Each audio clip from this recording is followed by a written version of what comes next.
¿Ok? Y voy a grabar también por acá.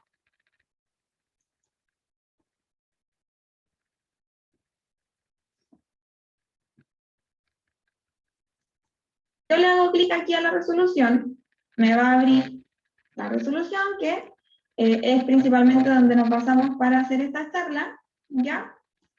Que les voy a ampliar la presentación, el resumen, digamos, pero acá abajo están los anexos, ¿ya? Tenemos anexo 1, formato de libro, ingreso y egreso.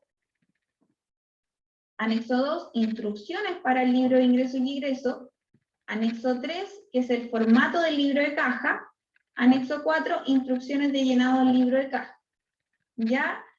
Entonces... Esa resolución yo se la voy a pasar, esos anexos están allí impresos en la resolución, ¿ok? Yo le hago clic y obviamente se me va a descargar el formato o las instrucciones, yo ya los tengo descargadas, pero si es que ustedes después quieren buscar ahí fuentes de estudio, acá están, yo, como les decía, todo que está acá, tanto la resolución como los anexos, se los voy a subir en el sitio web durante el día de hoy o hasta el lunes, y les voy a enviar un correo avisándole para que ustedes puedan tener acceso a todo lo que veamos en esta charla. Eso quería mostrarles principalmente de la resolución. Entonces, resumen de la resolución 14. Como dije, establece los requisitos y formato del libro ingresos y egresos y el libro de caja que veremos, ¿ya? Y define también para quién está dirigido. En el fondo está dirigido para empresas que son 14 de número 3, ProPyme general, que hayan optado por llevar contabilidad simplificada. Como les decía, ProPyme general queda automático con contabilidad completa, tengo que escoger cambiarme a contabilidad simplificada, si es que soy ProPyme general. Estamos dentro del plazo para quienes se quieran cambiar, por ejemplo, empresas que actualmente sean ProPyme general, con contabilidad completa y quieran cambiarse a contabilidad simplificada, lo pueden hacer hasta el 30 de abril, ¿ya? Dentro del sitio web del Servicio de Impuesto Interno.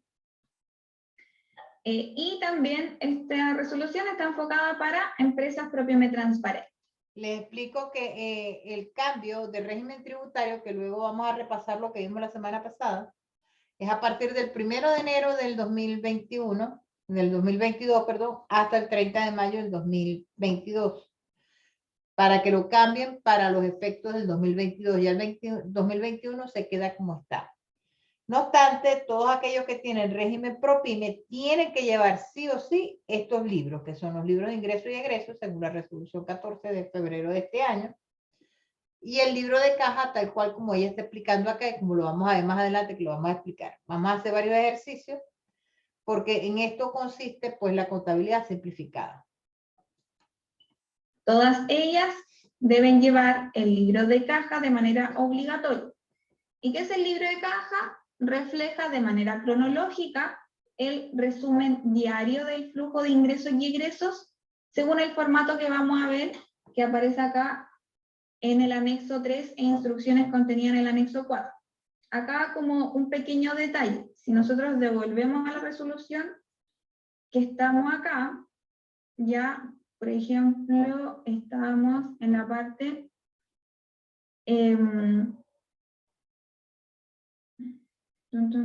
estaba esta parte,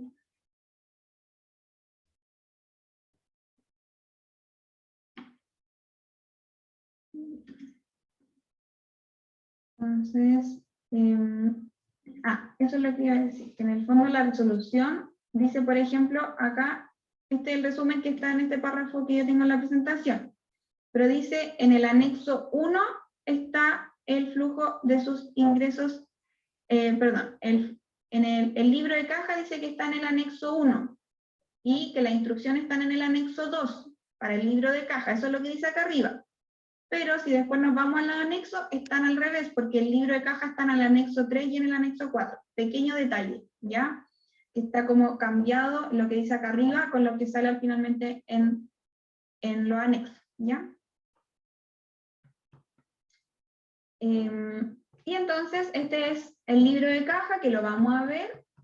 Se supone que es un resumen diario, ¿ya? Ahora, Esto es en teoría el resumen diario, porque en el fondo similar a lo que pasaba con el antiguo libro de caja, que era el formato para las empresas 14TER, ese antiguo libro de caja también debía ser el resumen diario, pero finalmente lo que uno hace de manera más práctica es hacerlo de manera mensual y, por ejemplo, lo que llamamos centralizar o sumar todas las ventas, por ejemplo, del mes y ponerlo solamente el total de las ventas, sobre todo con las boletas diarias.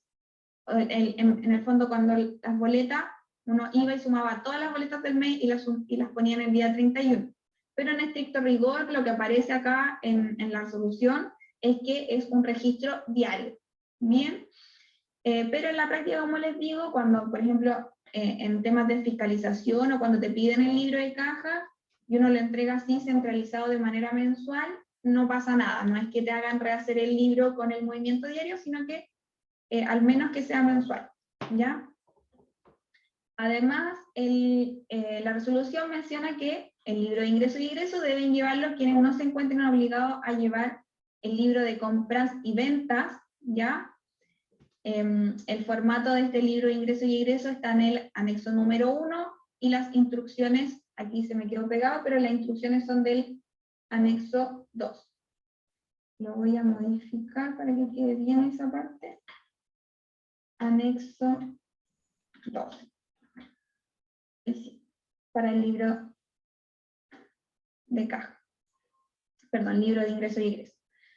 Entonces, eso. Y también, importante mencionar, que no lo he mencionado, quienes también están obligados a llevar el libro de ingreso y egreso son para aquellas empresas que hasta el 2019 tenían un régimen 14TER hasta el 2019, y en 2020 se acogieron al Propime transparente. También van a tener que llevar el libro de ingreso y egreso. ¿Qué es el libro de ingreso y egreso? Es muy similar a la información que está en el libro de caja. Vamos a ver que con la misma información podemos llenar los dos libros, y acá está registrado cronológicamente tanto los ingresos percibidos como los devengados, ¿ya? Así como los ingresos pagados y los adeudados, ¿ya? Porque ahora en el libro de caja solo se anota el flujo de caja, o sea, cuando efectivamente me está ingresando dinero a la empresa y cuando efectivamente está saliendo dinero, se está pagando algo. En cambio, en el libro de ingreso y egreso, yo tengo que registrar, por ejemplo, si es que me llega no sé, me llega la factura por luz. Me llegó ese día la factura, ahí es un egreso adeudado, porque en el fondo es un gasto que tengo que pagar de luz, pero no la voy a pagar el mismo día que me llegue la cuenta, sino que la voy a pagar, no sé, 5 días después. Entonces, ahí en el libro de egreso iría registrado la fecha que se recibió la factura, y que por lo tanto es un gasto que está adeudado, la empresa lo debe, ¿ya? Y luego va a haber otro registro en el libro de ingreso y egreso cuando la empresa efectivamente pague la cuenta de luz o esa factura que llegó, ¿ya? También lo vamos a ver ahí en el ejemplo. Estos libros pueden ser llevados de manera manual o computacionalmente. Manual significa llevarlo en un libro físico que está timbrado o autorizado por el Servicio de Impuesto Interno, y de manera computacional significa llevarlo a través, por ejemplo, de una planilla Excel, o llevarlo a través de un software y que ese software me genere el libro, ¿ya? Pero, ojo ahí, siempre lo digo en el curso de obligaciones tributarias mensuales, llevar estos libros contables de manera computacional no significa que esos libros no tengan que estar impresos en hojas autorizadas, foliadas por el Servicio de Impuesto Interno, ¿ya? Entonces, ojo ahí, eso también lo vemos dentro del curso. Cómo inscribirme, me tengo que inscribir si quiero llevar contabilidad computacional, y después cuál es el proceso para poder pedir la autorización de las hojas foliadas, ¿ya? Y la resolución también menciona que en el caso del incumplimiento de llevar este libro de caja, la multa va a ser entre una UTM y una UTA. Ya la UTM está alrededor de 50.000 pesos y la UTA está alrededor de 600.000 pesos. Entonces, ese sería el rango de la multa que me podrían cobrar si es que yo no tengo al día los libros de ingreso y egreso y el libro de caja. Ya, voy a explicar aquí, ¿ok? Porque ya ella va a pasar acá a la parte de explicación de cómo se llevan los libros, ¿no? Entonces vamos a explicar acá, que es importante que se lo veamos, sobre este formulario. Esta es la resolución 14, cuyo link se los voy a colocar a ustedes acá para que ustedes lo puedan desprender. Esta es la resolución 14. Ok. Y entonces, yo quiero que vean lo siguiente, en la resolución 14. Esta establece los requisitos, los formatos que debe cumplir el libro de ingreso y egreso y el libro de caja que se exige para llevar a los contribuyentes acogidos al régimen de transparencia tributaria del 14D, número 8, ProPyme transparente, y a los contribuyentes del régimen ProPyme en base a retiro o distribuciones del 14, letra D, número 3. Es decir, tanto el 8 como el 3 tiene sí o sí que llevar este libro de caja. O sea, no hay razón de que no lo hagan. Es más, como estaba explicando ella, se va a generar una multa de una unidad tributaria mensual y de una unidad tributaria anual, dependiendo del caso, si no lo llevas. Ok. Esta ley, que esta es la resolución número 14, salió en febrero del año 2021. ¿Qué considera esto? Después de leer todos los artículos que hacen factible y las consideraciones que hace el Servicio de Impuestos Internos, ellos resuelven lo siguiente. Los contribuyentes que contributan conforme al régimen número 3 de la letra D del artículo 14 de ley del impuesto sobre la renta, que hubieran optado por declarar sus rentas efectivas según contabilidad simplificada, de acuerdo a lo establecido en el artículo 68 del mismo cuerpo legal, y los que se acojan a la disposición del número 8 de la letra D del artículo 14, deberán llevar un libro de caja que refiere cronológicamente al resumen diario del flujo de los ingresos y egresos, según el formato que establece en el número 1, en el que deberá ser confeccionado según las instrucciones contenidas en el anexo 2. Ambos anexos forman parte integral de la resolución y se publican en el sitio web. Ahí en ese link que yo les acabo de dar, ustedes pueden bajar la resolución y aquí tienen los anexos. Al abrir los anexos vamos a tener el anexo, ¿ok? Que del registro de las operaciones que tiene que ver, este es el de, el libro de cajas, ¿no? No, de ingreso y egreso. Este es el libro de ingreso y egreso. Por supuesto, ustedes lo van a ampliar de acuerdo al tamaño de las contabilidades que ustedes van a ir llevando. ¿Entienden? O sea, van a ampliarlo y aquí van a meter todos los ingresos que ustedes tengan en el mes y aquí van a meter todos los egresos que tengan en el mes. ¿Ok? Es decir, aquí simplemente seleccionan, ingresan y van haciendo. Ella nos va a explicar ahora cómo se lleva este libro y nosotros lo vamos a hacer mañana. Lo vamos a hacer con el detalle de manera tal de que lo vayamos sintetizando. Ok, aquí estamos simplemente viendo que está el libro fácilmente de llevar. Aquí lo estamos perfeccionando. Ok, entonces tenemos este libro y tenemos el otro libro que es el libro de caja. El libro de caja que lo tenemos acá también va a bajar directamente desde esa planilla que es este libro. El libro de caja, en donde tú vas a llevar el flujo de caja como si fuera un libro de banco. Un libro de chequera, simplemente, así de simple. Es muy sencillo de llevar. Simplemente, bueno, esto tiene, como decir, un linkeo. Linkear. ¿Por qué? Porque aquí tenemos que 1 es ingresos y 2 es egresos, como están viendo acá, ¿no? Como pueden ver aquí. 1 es ingreso y 2 es egreso. Entonces, cuando ustedes linkean esta operación con las que están en caja, automáticamente debería llenar la una o debería llenar la otra, dependiendo del Excel que ustedes manejen. Entonces, yo lo hago de manera tal de que esta información me linkee allá. ¿Ok? Pero yo a ustedes se los voy a enseñar a hacer sencillo para que ustedes aprendan lo que es una cosa con respecto a la otra. Entonces aquí tenemos el libro, ahora vamos a ver la explicación que ella nos va a dar. ¿Ok? Ajá. ¿Ya? Entonces, eso es importante con respecto a la multa. Como les decía, estos libros yo los tengo que cerrar mensualmente y cerrarlos también de manera anual. ¿Ya? Hago esos cierres mensuales y anuales. Entonces vamos a pasar a ver el formato de este libro de caja. El formato del libro caja está en el anexo 3, ya descargable, que es una planilla de Excel, se descarga en Excel. Entonces, este libro de caja para contribuyentes acogidos al artículo 14, letra D, del número 3, ProPyme general, y del número 8, ProPyme transparente, de la Ley de Impuesto a la Renta. Acá tengo que anotar el periodo, que el periodo van a ser mensuales, por ejemplo, enero 2021, febrero 2021, etc. El RUT de la empresa o del contribuyente que tiene que hacer este libro de caja, nombre, razón social, y viene el registro de las operaciones. Tenemos un número correlativo que, como dijimos, el libro es mensual.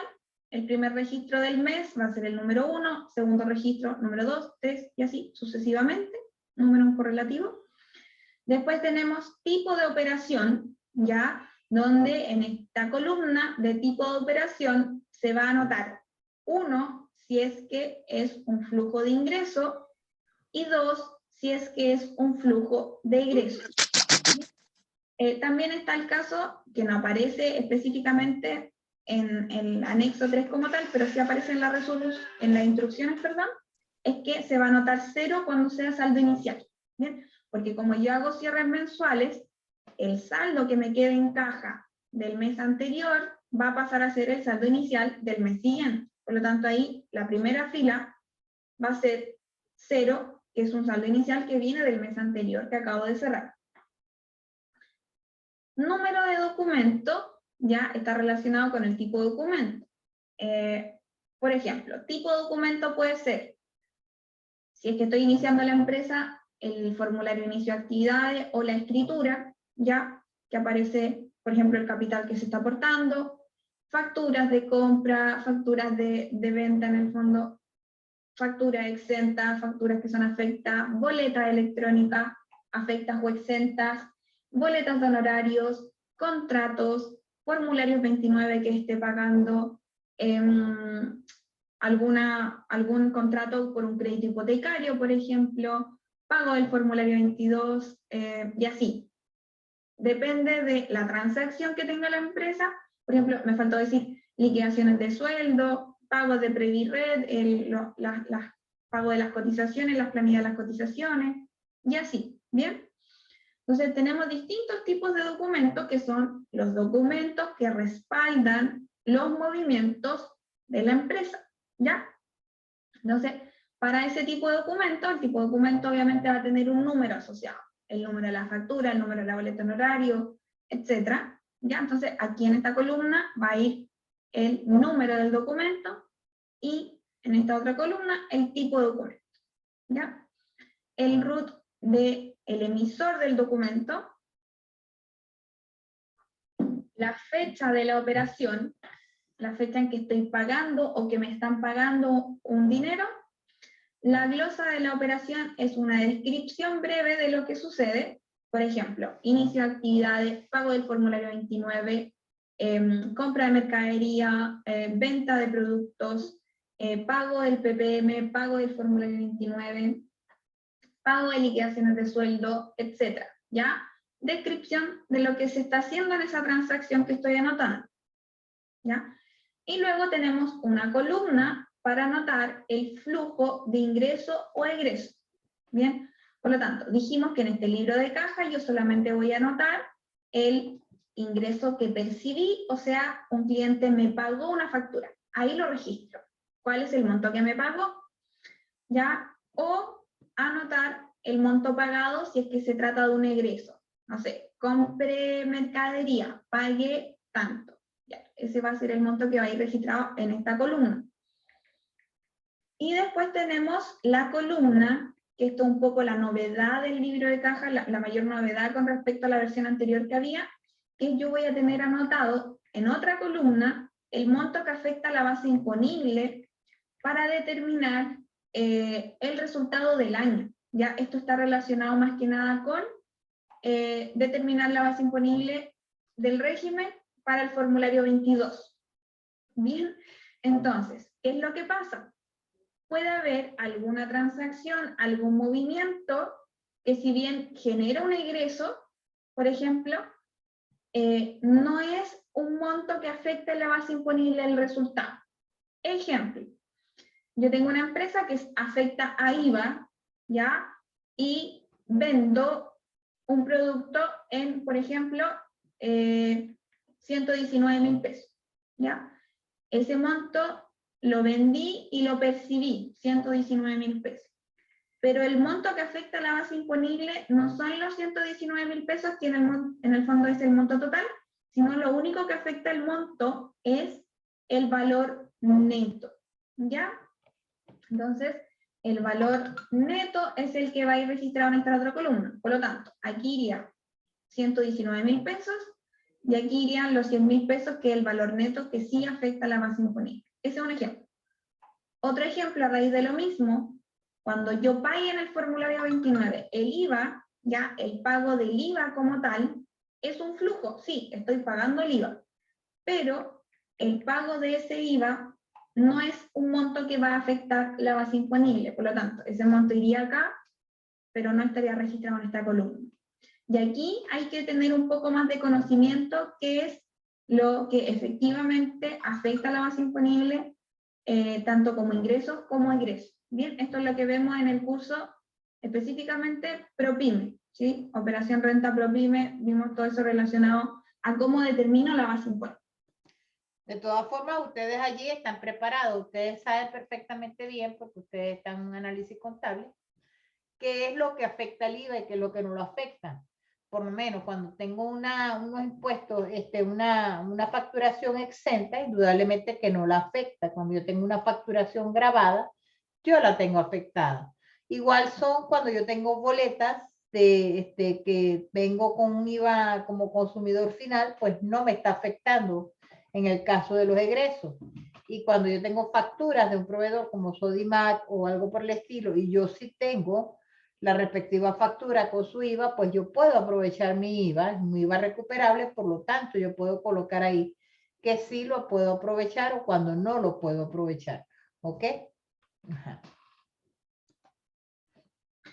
Y finalmente, al final del libro de caja aparecen estos totales, saldos totales del libro de caja. Por un lado tenemos los totales que tengo que obtener con esta información, ya, flujo de ingresos y egresos, solo el flujo.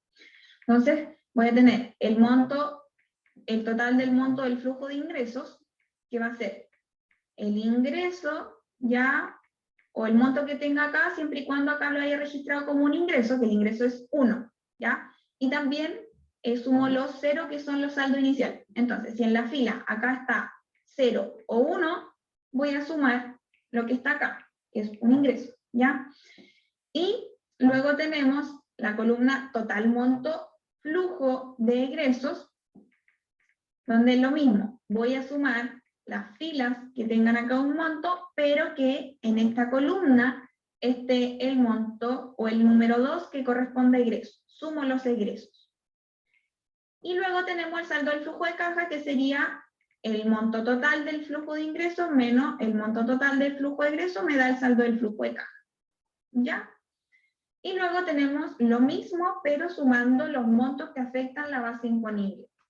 Sumando los ingresos que afectan la base imponible, por lo tanto voy a sumar los montos que están en esta fila, siempre y cuando en la fila se haya registrado, que es 1 en realidad, ¿ya?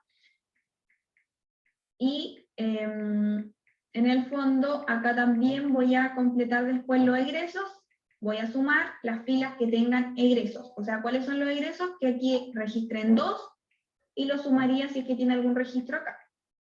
Y el resultado neto va a ser el ingreso menos el egreso que vienen desde la base imponible, ¿bien? esta pequeña modificación que se hizo, que fue agregar cuál de esos ingresos y egresos afectan la base imponible, me va a permitir a mí, o va a permitirle a los emprendedores poder entender un poco más, o ir viendo de manera mensual, ya, porque se supone que este libro lo voy cerrando mensual, ir viendo de manera mensual cuánto es el resultado neto que tengo para calcular el impuesto anual. ¿Ya? Entonces, me parece muy interesante, es una herramienta que ayuda y que va a aportar mayor conocimiento. Por ejemplo, si yo veo que mi resultado neto acumulado está siendo muy grande, puedo, por ejemplo, aumentar el ahorro de PPM para que en abril no tenga que pagar tanto impuesto. Y ahí viene una planificación que yo podría hacer en base a este dato, ¿ya? Ok, ella está hablando de hacer uso de la F50, que cuando estemos bajo el módulo de impuestos, yo les voy a explicar cómo se hace. Tú aumentas la base del PPM, es con la finalidad de pagar menos impuestos para el final del ejercicio. Bueno, no es que estás pagando menos, lo estás pagando por adelantado. O sea, es una especie de planificación fiscal, porque siempre vas a pagar el mismo impuesto. Lo único que por adelantado estás pagando una proporción mayor que la que te corresponde por las imposiciones que te hace el Servicio de Impuestos Internos. Pero bueno, esa es materia de la parte tributaria que se la vamos a ver después. Pero lo que sí me interesa que veamos bien es cómo ella explica la parte de los libros de caja y el libro de ingreso y egreso. Pero ahorita vamos a ver bien aquí el libro de caja, porque mañana vamos a comenzar a hacer ejercicios debidamente allí y a su vez lo vamos a ir haciendo los asientos. O sea, vamos a ir haciendo el libro de caja, el libro de ingreso, el libro de egreso y los asientos. El libro de caja, libro de ingreso y asiento. Y así vamos a ir. Entonces, bueno, este es el libro de caja, ¿ya? Lo vamos a ver después con un ejemplo. Entonces, ¿qué otra cosa me dice, por ejemplo, dentro de las instrucciones con respecto a este libro de caja? Este libro de caja tiene que estar en armonía o conectado con, por ejemplo, el registro de compras y ventas y toda la información que tiene el Servicio de Impuesto Interno, obviamente, principalmente, como básico, ¿cierto? Entonces, el registro de compra y venta siempre se hace el cruce hay ese cruce de información, las boletas de notario electrónicas que reciba la empresa, los pagos del formulario 29, etc. Entonces, en el fondo, lo que estoy anotando acá tiene que tener coincidencia con lo que está registrado en el Servicio de Impuestos Internos. Bien, también tiene que estar acorde, si es que, por ejemplo, este monto lo recibí por la cuenta bancaria de la empresa, también debería estar acorde a lo que está en la cuenta bancaria de la empresa. ¿Ya? Asumiendo este mundo un poco ideal que todas las pymes tienen una cuenta bancaria y que todos los movimientos lo hacen a través de la cuenta bancaria. Yo sé que esa no es la realidad y por lo tanto también, por ejemplo, cuando hay momentos de fiscalización del libro de caja, por lo menos a mí nunca me han pedido la cartola bancaria para comparar estos montos con la cartola bancaria. Así que, si bien está escrito en las instrucciones, en la práctica, a mí por lo menos no me ha tocado que me revisen el libro de caja comparado con la cuenta bancaria de la empresa. Ok, eso que ella está diciendo aquí en Chile no es fijo que una pyme tenga su cuenta bancaria. Debería ser lo correcto, pero no es así. ¿Ok? Muchas veces los mismos bancos ponen pero pues para abrir las cuentas de las pymes. No obstante, sí tiene que estar casado, por eso se llama libro de caja, si no se llamara libro de banco. Sí tiene que estar casado todos los ingresos con los egresos, es decir, se supone que así salga de la cuenta del socio, ¿verdad? Tiene que pasar por un libro de caja, o sea, por decir, pasa del socio a la caja y de la caja a el pago. O el ingreso tiene que pasar del ingreso a la cuenta del socio, de la cuenta del socio a la caja. Entonces, como una manera que tú puedes tener un control de qué es lo que debería haber ingresado en la caja de la empresa y qué es lo que debería salir de la caja de la empresa. ¿Por qué? Porque si yo tengo ingresos por 1 millón, por decir algo, y tengo ingresos por 400, quiere decir que los 600 restantes o están en caja o son retiros del socio. Recuerden que los retiros del socio, por lo que vimos en la clase de los regímenes tributarios, los retiros de los socios van a ser grabados con el impuesto de la segunda categoría. Entonces, muchas veces el Servicio de Impuestos Internos no le importa tanto, o sea, no le importa tanto lo que tú como empresa estés manejando, porque la mayor cuantía para ellos es el impuesto que te va a generar la segunda categoría. Porque el propietario está tributando, ¿ok? Con los retiros y remesas que haga, ¿entiendes? Más que por la empresa en sí.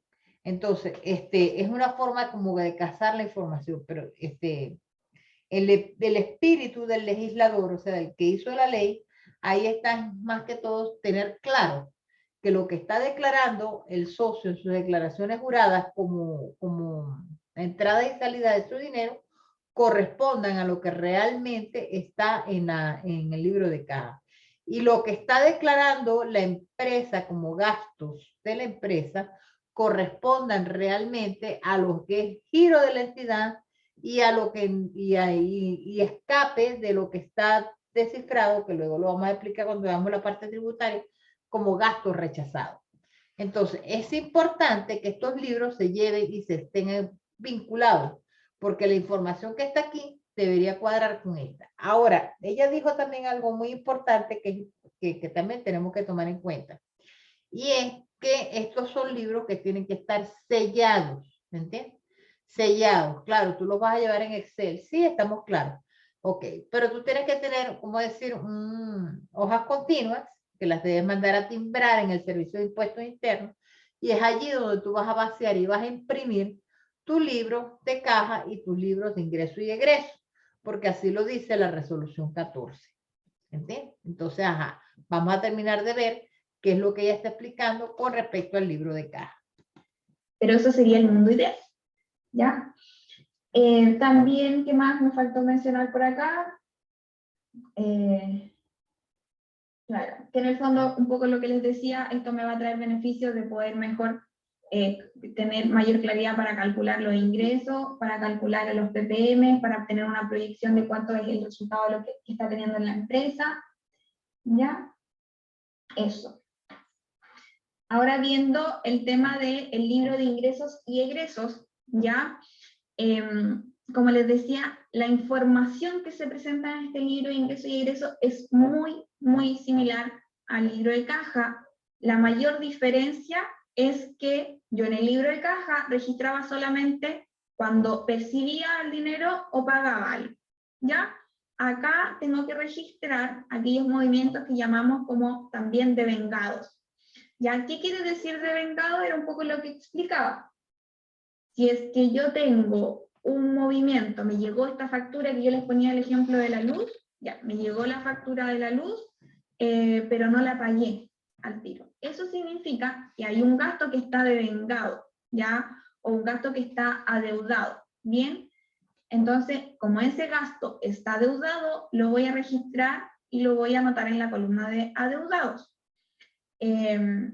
Pero si esa factura me llegó y la pagué en el mismo instante, va a estar en pagada. Bien, lo mismo pasa con los ingresos. Puede que yo haya vendido y la persona me haya pagado al tiro. Eso significa que va a estar en un ingreso percibido.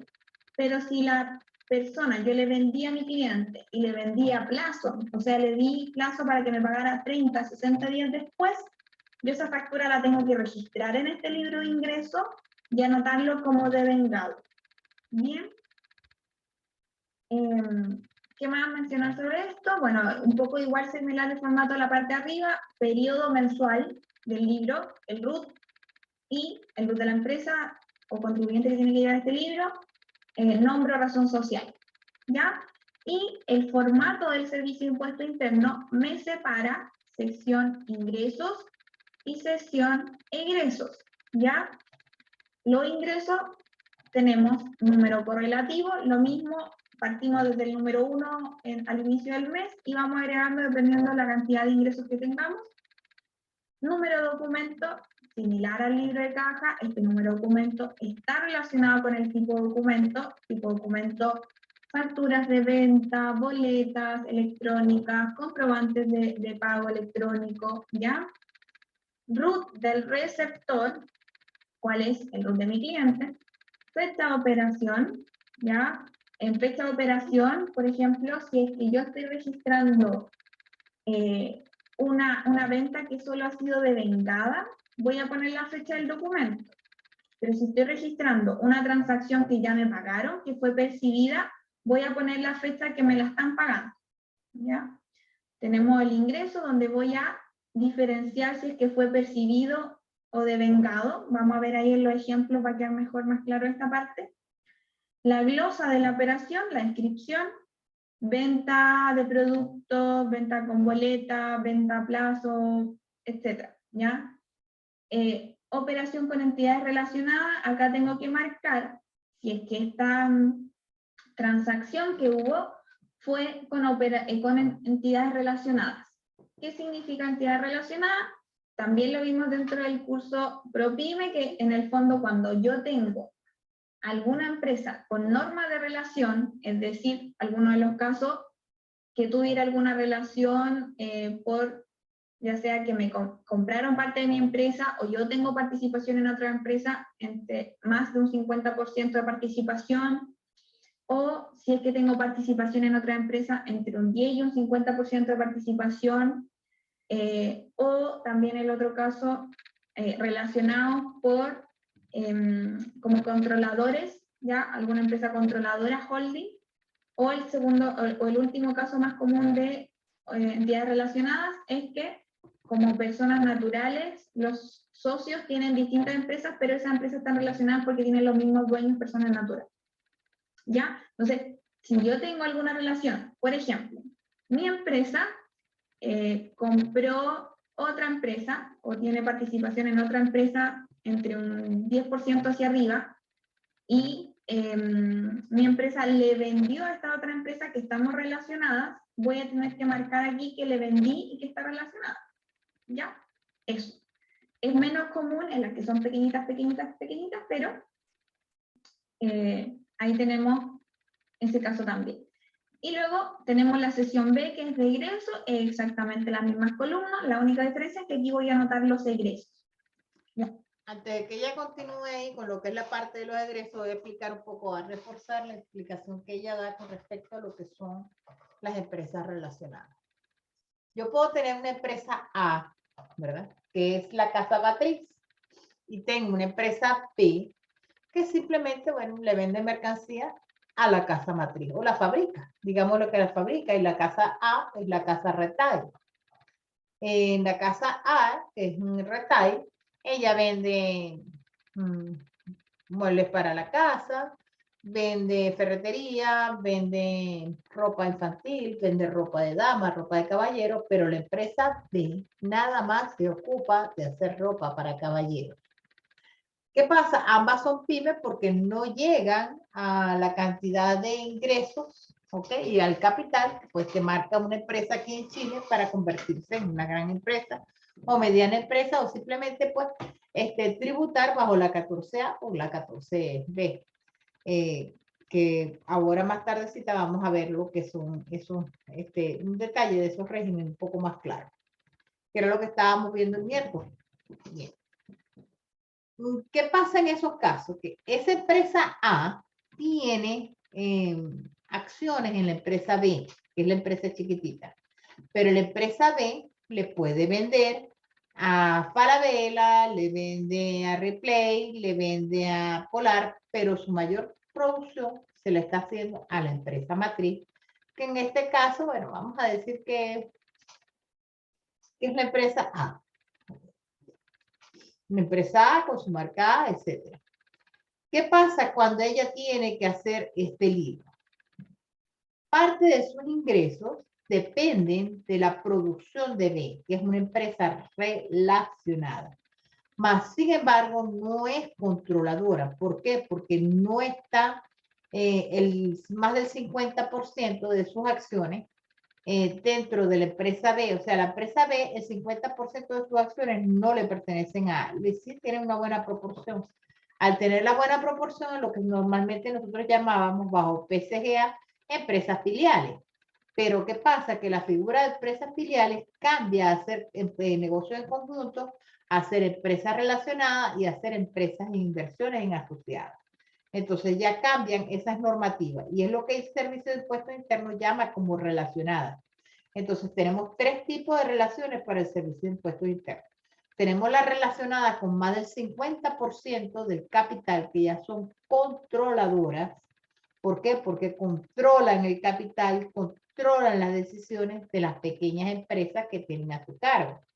Esas empresas tienen que hacer tributaciones por separado, más sin embargo, su contabilidad deben hacerla de manera consolidada.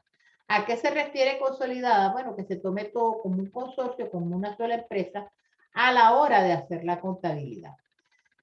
¿Qué pasa? Que el Servicio de Impuestos Internos también necesita esa información, porque acuérdense que dependiendo del grosor de los impuestos, de los ingresos que puedan tener, el grupo empresarial como tal, vas a comenzar a pensar que ya tú eres una gran empresa, no una pequeña empresa, como grupo empresarial. Entonces, ¿qué es lo que en el Servicio de Impuestos Internos te dice?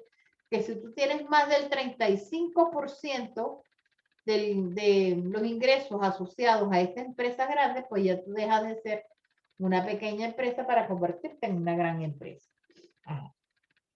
Es decir, que vas a tributar con un régimen completo y no con una tributación simplificada.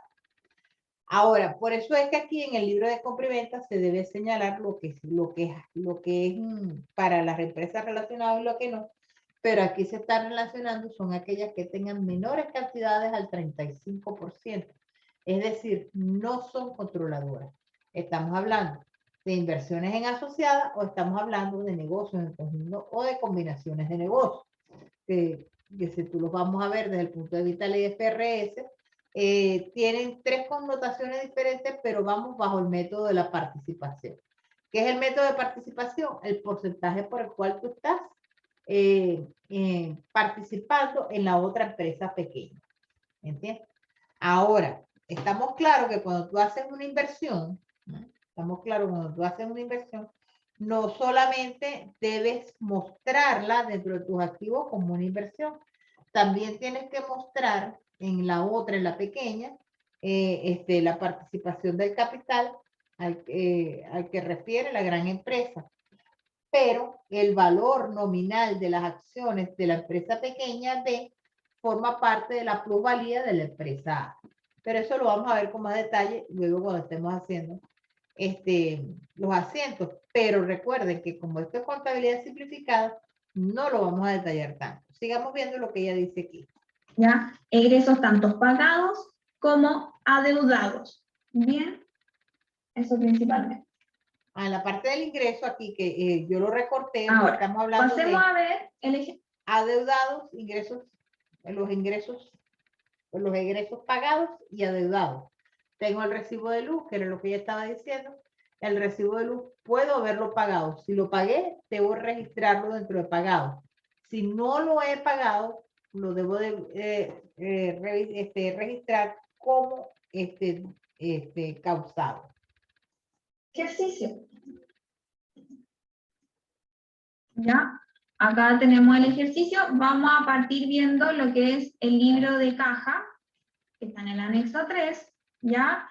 Acá, esto que está ahí, que también está en la presentación, C1, C2, C3, son el número de columnas que le asigna el Servicio de Impuesto Interno y en las instrucciones aparecen esas columnas. Entonces, es como un tema de identificación solamente. ¿Ya? Entonces, tenemos el número correlativo. Este libro de caja, como tal, ya yo hice algunas adaptaciones para mostrarle un poco un movimiento de varios meses, ya para poder poner distintos ejemplos. Pero recordar que este libro se lleva de manera mensual y se cierra de manera mensual. Bien, yo lo voy a mostrar así como un caso especial, por así decirlo, donde voy a mostrar distintas transacciones por un tema pedagógico solamente. Entonces, número correlativo de las transacciones no más que 1, 2, 3, 4 y así sucesivamente por la cantidad de filas que tiene el registro. Tipo de operación, voy a ponerle un poco de zoom mejor. Ahí, un poquito menos quizás. Ya. Flujo, voy a poner si es ingreso 1 y si es egreso 2, ya, y dijimos 0 si es que es saldo inicial. Entonces, tenemos acá 1, que es un ingreso, el número del documento está asociado a una escritura, porque es el aporte de capital, ¿ya? Entonces, esta empresa, como ejemplo, se creó el 1 de enero del 2020 con un aporte de capital de 8 millones, la glosa y el monto. Es decir, el socio de esta empresa aportó un capital, cuando se está creando la empresa, de 8 millones. Ya lo aportó, por lo tanto, esos 8 millones es un ingreso que se concretó y lo estoy anotando en mi libro de caja. ¿Ya? Pero esos 8 millones de aportes de capital no implican un movimiento en la base imponible. Por lo tanto, no afecta la base imponible al momento de calcular la utilidad del año o el resultado del año. ¿Bien? 2. Tenemos un tipo 1, ingreso, ya que es una factura número 89, el RUT del emisor, la fecha, la centralización de ventas. Como les decía, en estricto rigor yo debería anotar de manera diaria todas las facturas y todas las boletas emitidas, pero en la práctica muchas veces uno lleva la centralización de las ventas, es decir, a final de mes registra el monto, ¿ya? Pero ¿qué es lo que pasa? En este caso, no hubo un flujo de ingreso como tal, por lo tanto, acá. ¿Y por qué estamos anotados acá? Y ahora lo voy a conectar con el libro de caja, perdón, el libro de ingresos y egresos, es porque en el libro de ingresos y egresos sí tiene que ir registrado lo que fue percibido, ¿ya? O devengado. Por lo tanto, retomando el número 1, que era el aporte de capital, ¿ya? Acá en este libro de ingresos y egresos, al contrario del libro de caja, no voy a poner los ingresos que no afectan la base imponible del resultado de la empresa. Por lo tanto, el primer registro, que es el aporte de capital, no influye en la determinación de ingresos y egresos. El punto número 2, que era una venta, pero que esa venta se había hecho a plazo, ya se anota en la columna de vengado. Se vendió, ya, pero no me lo pagaron todavía, no me lo han pagado. Voy a anotar el monto total, incluido el IVA, ya. Centralización de ventas. Luego tenemos otro ingreso por la venta de otra factura, ya tampoco me la pagaron, sino que está como devengada. Eso quiere decir que en este libro acá al lado, que tengo el libro de caja, no va a ir el ingreso, el flujo de ingreso de esa venta, que tampoco me recibí el pago y tampoco está afectando la base imponible. Porque, recordemos un poco, el ingreso o cuando yo venda solamente va a afectar la base imponible cuando efectivamente me lo pague. ¿Ya? Luego, ¿qué más tenemos? Tenemos el número 4, un egreso, ya se está pagando esa factura, pero si bien se compró algo que puede haber sido, por ejemplo, no sé, un computador o puede haber sido materiales, mercadería, ¿ya? Pero compramos con, por ejemplo, con la tarjeta de crédito. No hemos pagado todavía esa factura que compramos. Por lo tanto, va a estar en devengado, y como está en devengado, al momento de hacerlo en el libro de caja, tampoco va a estar registrado como un egreso, ¿ya? Y como no se ha pagado, tampoco va a ser un egreso que afecte la base imponible. ¿Qué más tenemos? Tenemos otro egreso, la misma situación, solo ha sido devengado, por lo tanto no afecta la base imponible. Y aquí tenemos el ingreso, que si se dan cuenta es un ingreso por la factura que se había emitido acá, en el registro 2, que acá no nos habían pagado la factura, pero luego nos pagaron aquí. ¿Ya? Entonces, acá lo había registrado como devengado, ahora lo registro como pagado o percibido, ¿ya? Y lo descuento del devengado, porque ya no es devengado, sino que ya me lo pagaron. Entonces, lo resto de esta situación de acá. pago factura de venta, y en el libro de caja va a estar el número correlativo, la factura, el pago de la factura, y como sí me está ingresando ese dinero, lo voy a anotar en la columna de flujo de ingreso, en su monto total, incluido el IVA, pero el monto que voy a poner, que es lo que afecta a la base imponible, es el monto del ingreso dividido en 1,19, porque lo que me afecta a la base imponible va a ser el valor neto, ¿ya? Valor neto de lo que yo recibí de la factura es lo que genera esa utilidad, o ese ingreso que se va a considerar para calcular la utilidad, ¿ya? Luego en el número 7 tenemos un egreso, ya que es el pago de la factura, de una factura de compra, por lo tanto voy a registrar como pagado, se pagó, y en el libro de compras o en el libro de caja voy a registrar también que se pagó esa factura, va a ser un egreso, por lo tanto lo voy a anotar en negativo en la columna del flujo de egreso, este es un monto total, ¿ya?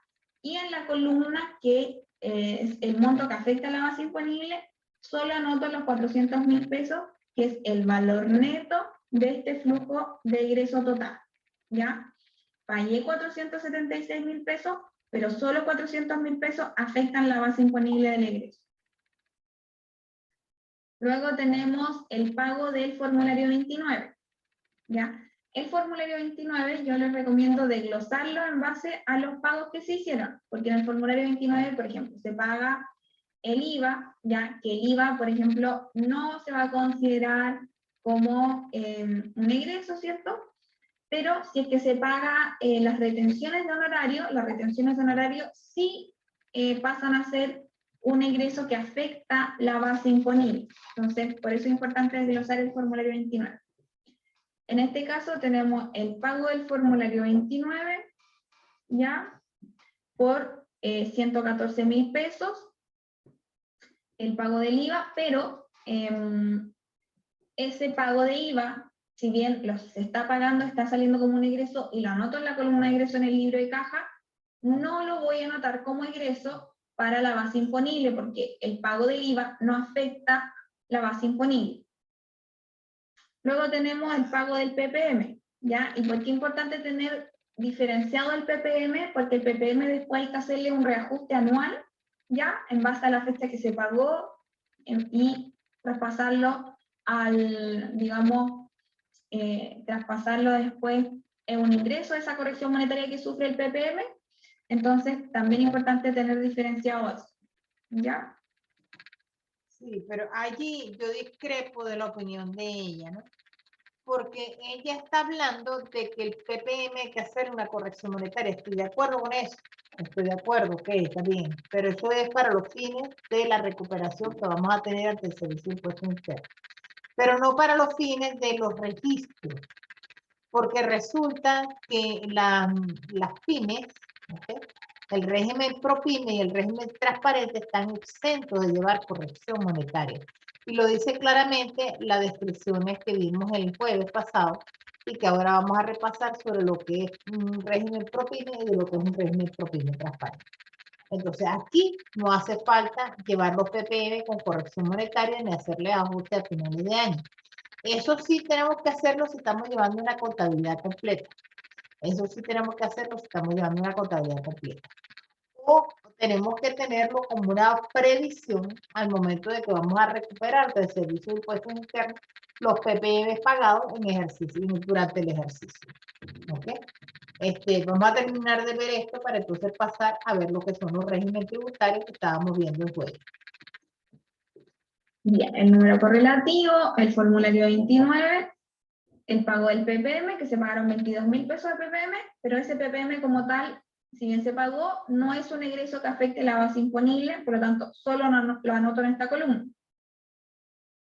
¿Qué más tenemos después? Una disminución de capital, ya en base a una escritura, y esta disminución de capital, si bien está rebajando el capital, este pago no afecta el ingreso o egreso, pero sí afecta el libro de caja, ¿ya?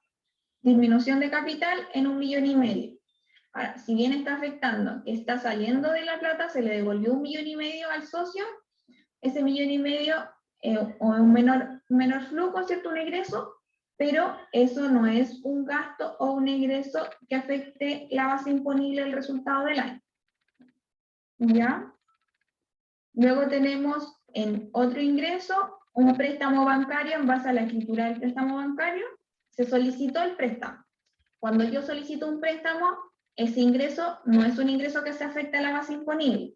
¿Ya? Por lo tanto, en mi libro de caja tampoco, si bien está registrado como un ingreso, que me llegó la plata del préstamo, ese ingreso no se va a sumar a la base imponible del resultado del año.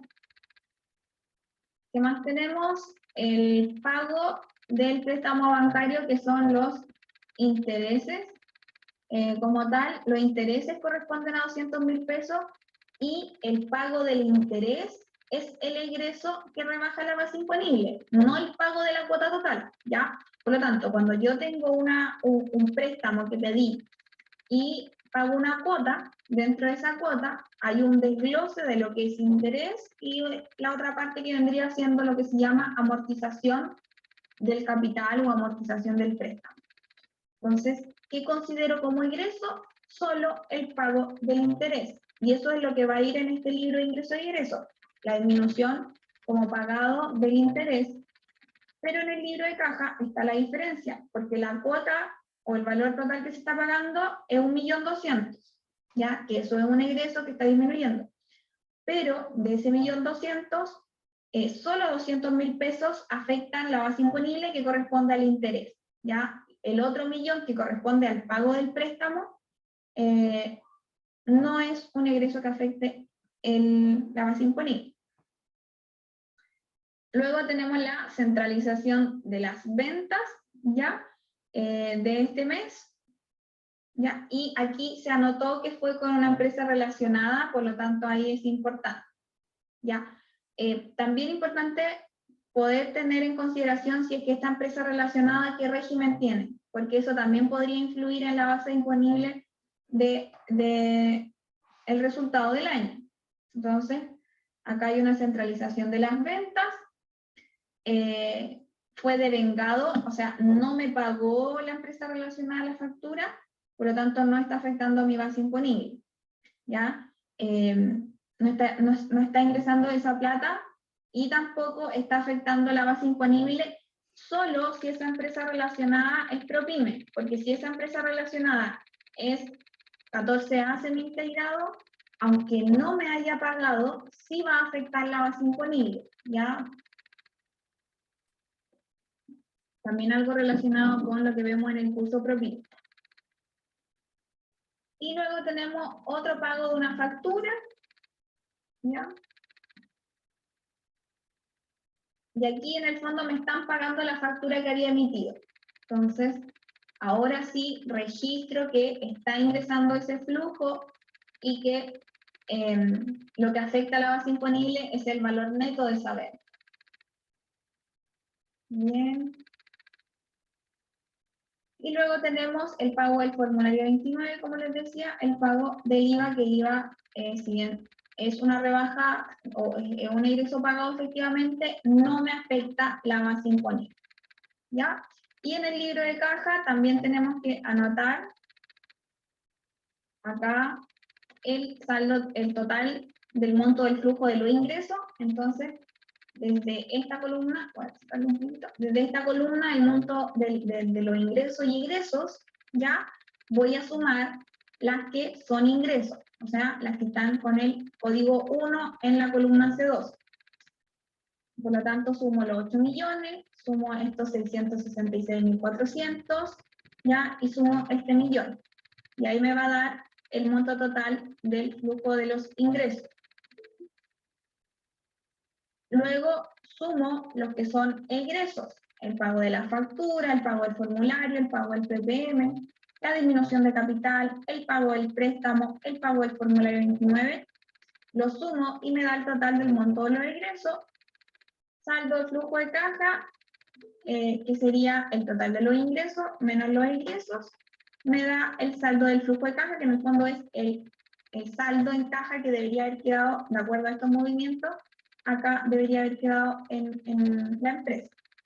Y luego voy a hacer lo mismo, pero solo considerando los montos que están en esta columna, que es la que afecta la base imponible. Por lo tanto, aquí en ingresos sumaría este ingreso por el pago de una factura, pero aquí registro la suma de este valor y la suma también de este valor, que son valores netos, ventas netas.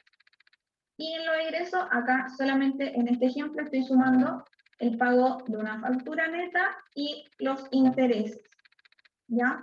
Y llego a mi resultado neto, que sería los ingresos menos los egresos. Esta vendría siendo la base imponible, sobre la cual hasta el momento se tendría que calcular el impuesto anual, ¿ya? En el caso del ProPyme, el 10%, en el caso del ProPyme transparente, se le asigna este resultado a los dueños, ¿ya? Bien. Bien, ya aquí vimos entonces esta parte que nos corresponde a lo que es el libro de ingreso y egreso, que lo vamos a ver mañana. Como, o sea, mañana vamos a hacer el trabajo pues, directamente. Vamos a salirnos de aquí. Eso principalmente con el eje. Mañana nos vamos a exactamente, vamos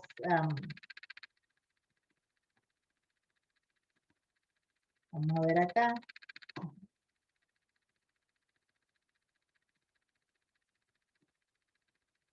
Y nos vamos para, ok.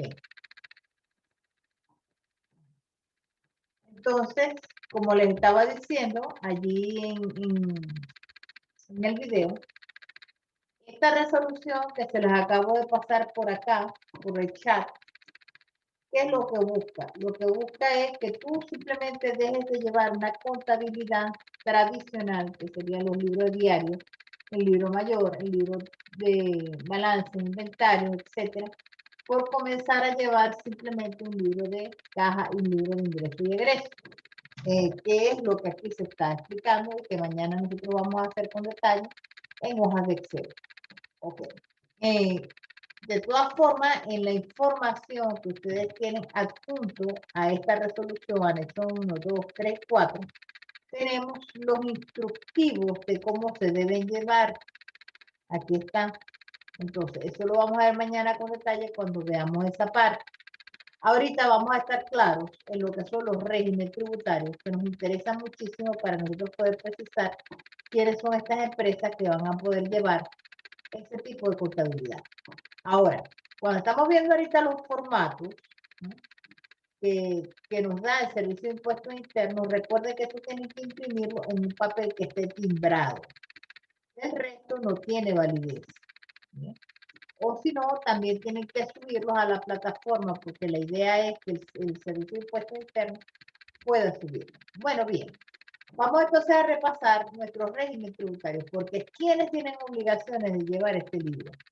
Este libro tiene obligaciones de llevar las ProPyme transparentes, ¿ok?, el régimen ProPyme general y el régimen de renta presunta, pero la renta presunta no tanto, porque la renta presunta no necesita llevar contabilidad simplificada, porque ella va a tributar solamente sobre la base de los avalúos fiscales.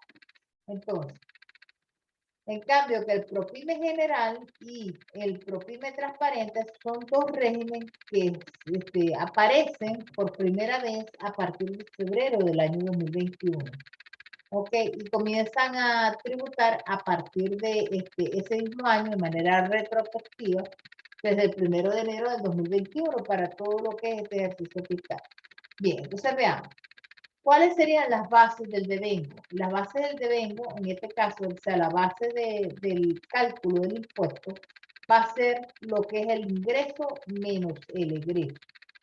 Es decir, se va a tributar ingreso menos egreso en el caso del régimen ProPyme general.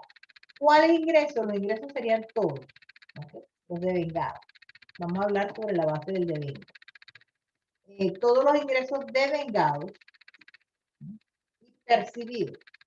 Estamos hablando de que devengados yo puedo tener lo que es a crédito. Y percibidos son aquellos que ya ingresaron a mi caja. Por eso es que en el libro de compra y venta, en el libro de ingresos y egresos, tú tienes que marcar cuáles son percibidos y cuáles no.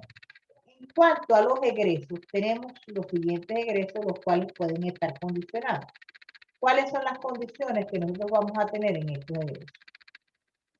En lo que se refiere a depreciación y amortización, como tú estás eligiendo llevar una contabilidad simplificada, tú tienes derecho a utilizar una depreciación instantánea o una depreciación acelerada, ¿ok? Porque estamos bajo la base de una contabilidad simplificada. Más sin embargo, tú puedes llevar un sistema mixto. Si tú quieres llevar de manera paralela una depreciación, una amortización y un deterioro de tus activos por fines de presentación ante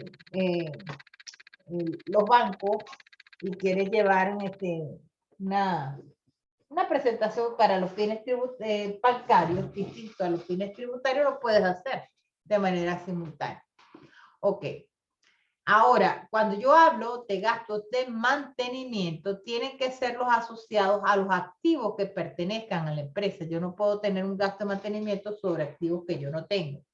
Entonces es importante que ese mantenimiento que tú le estés adjudicando a los gastos de tu empresa refieran a activos que sean propiedad de ella. Así lo hayas dado a una depreciación acelerada o una depreciación instantánea. Acuérdense que cuando tú estás haciendo el libro de compra y venta, tú debes asignar específicamente si el activo que estás comprando o el activo que estás vendiendo corresponde a activo fijo. O sea, si el bien que, vamos a decirlo de esta manera más bien, si el bien que estás comprando, el bien que estás vendiendo, pertenece a un activo fijo.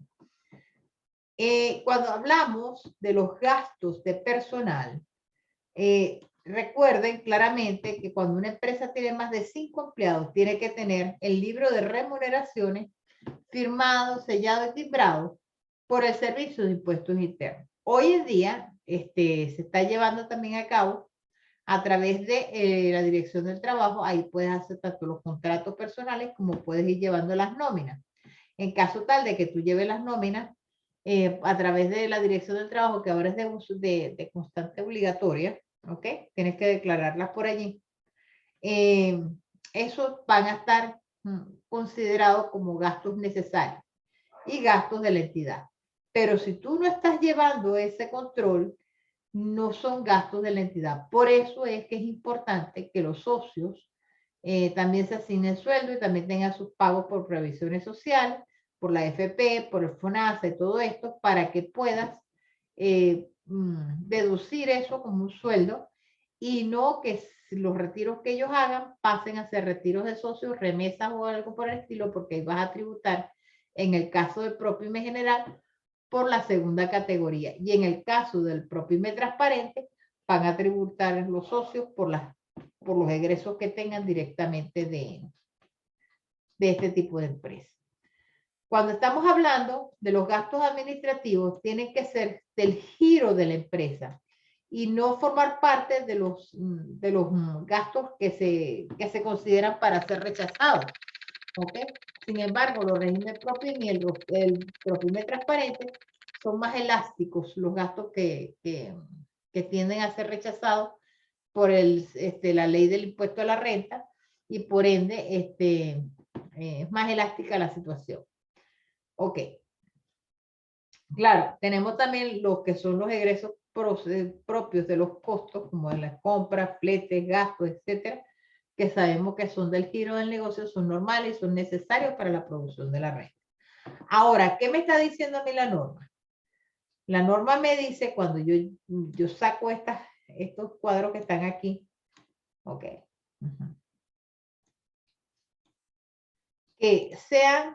que los gastos que se están generando sean para producir la renta, es decir, del giro del negocio. Sean hechos en el país, sean normales y necesarios. Son 3 condiciones que los gastos deben cumplir para ser aceptados por el Servicio de Impuestos Internos. Ok. Entonces, este régimen está obligado o sea, puede llevar una contabilidad completa con posibilidad de puede optar a una simplificada, y estos están afectos al impuesto de primera categoría con tasa del 25%. y sus propietarios tributarán en base a retiros, remesas o distribuciones efectivas.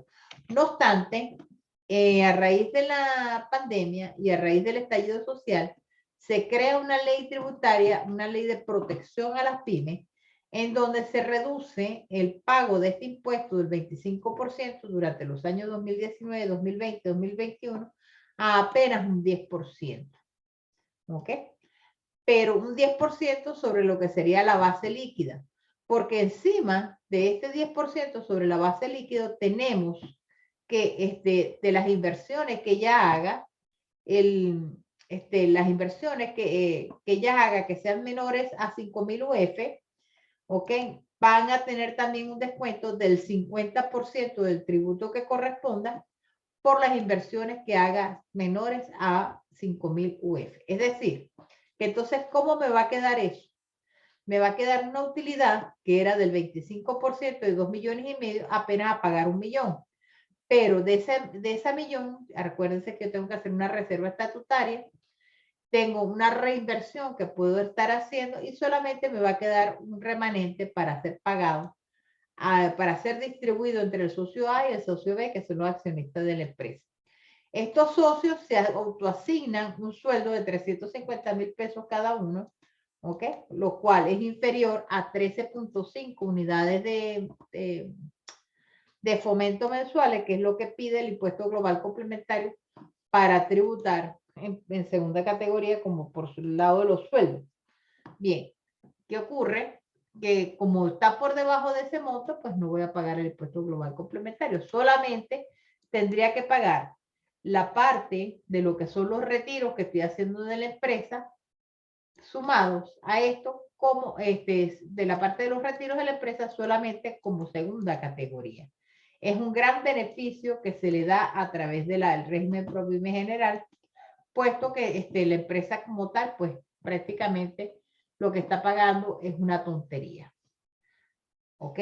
Ahora, si nos vamos al régimen transparente, ¿qué tiene de diferente el régimen ProPyme transparente? También vamos a tributar sobre ingresos percibidos y gastos pagados. O sea, vamos a estar en las mismas sobre ese tipo de gastos. ¿Ok? Está enfocado a las micro, pequeñas y medianas empresas, es decir, a las que van de 2.400 UF hasta 100.000 UF de ingresos, siempre y cuando su capital social no exceda de las 85.000 UF que estamos hablando. Es más, como promedio de los 3 últimos años, tenemos hasta 75.000 UF de ingresos. Bien, los ingresos van a tributar todos, como mencionamos, y los egresos están en las mismas condiciones que hablamos con el régimen ProPyme. Tenemos los egresos por costos, por gastos administrativos, gastos de personal, los gastos de mantenimiento y, por supuesto, depreciaciones y amortizaciones no las vamos a tomar en cuenta porque se supone que en este régimen va a ser una depreciación y amortización acelerada o instantánea, ¿ok? Que es lo que llama el régimen como tal. Bien, los gastos de la misma manera como son el régimen ProPyme, pues tienen que ser para la producción de la renta, hechos en el país, normales y necesarios. Bien, en la tasa o la alícuota de participación de la empresa para el pago del tributo es el 0%. Así de simple, o sea, la empresa no paga. ¿Qué pasa? Que quienes van a pagar aquí van a ser los socios de segunda categoría por los retiros y remesas que ellos hagan. ¿Qué necesito yo para, o sea, ese es un beneficio que le da el gobierno para las pequeñas empresas se sumen más bien al régimen ProPyme transparente? ¿Quiénes pueden tributar aquí? Los propietarios deben ser personas naturales con o sin domicilios o residenciados en Chile.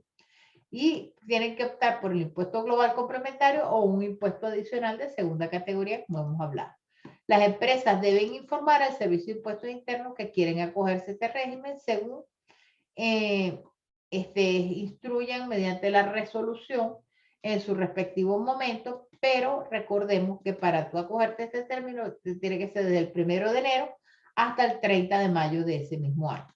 Los contribuyentes acogidos al régimen de la 14 ter al 31 de diciembre del 2019 pasaron de manera automática al régimen de ProPyme transparente.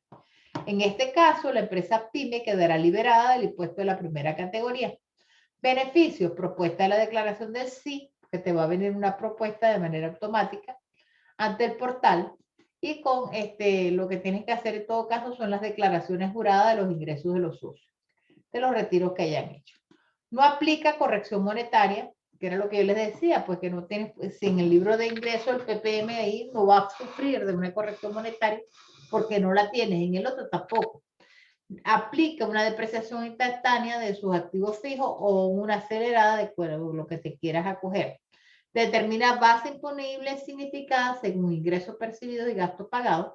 Está liberada de mantener los registros de rentas empresariales. Determina un capital propio tributario simplificado. ¿Ok? Utiliza una tasa fija del PPM, la cual por lo general al finalizar el ejercicio pues te la van a devolver porque tienen una... Y recordemos que el PPM es un pago adelantado del impuesto. Entonces, cuando tú termines el ejercicio fiscal, al cierre, que después que declares ese PPM, te lo van a devolver. Y para ser adjudicado a la parte de lo que es la segunda categoría, que son los socios. Puedes acceder a un informe de situación tributaria que te permita tener acceso al sistema bancario para obtener financiamientos. ¿Ok?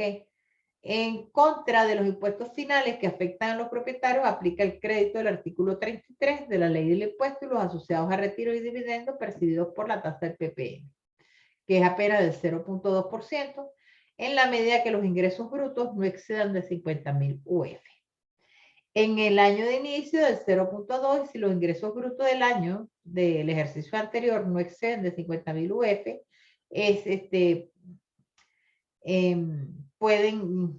puede ser hasta el 0. O sea, si llegan a exceder, pasan a ser el 0,5%. Ellas están obligadas a llevar un registro de ingreso y egreso, que lo vamos a ver mañana allí, llevar un libro de caja y quedan liberadas para efectos tributarios de llevar contabilidad completa. Deben tributar con sus impuestos finales en base a resultados tributarios positivos. ¿Ok? Aquí tenemos 3 regímenes más que los vamos a ver cuando ya estemos en la parte de los impuestos. Ok. Preguntas hasta este momento.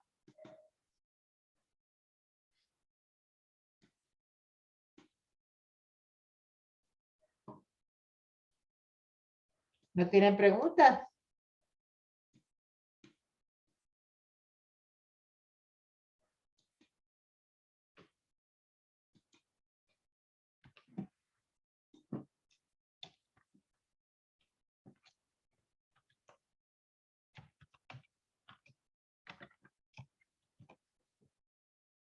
No puedo creer que no tengan ni una sola pregunta. ¿Tenemos mucha información? ¿O cómo? ¿O se me durmieron?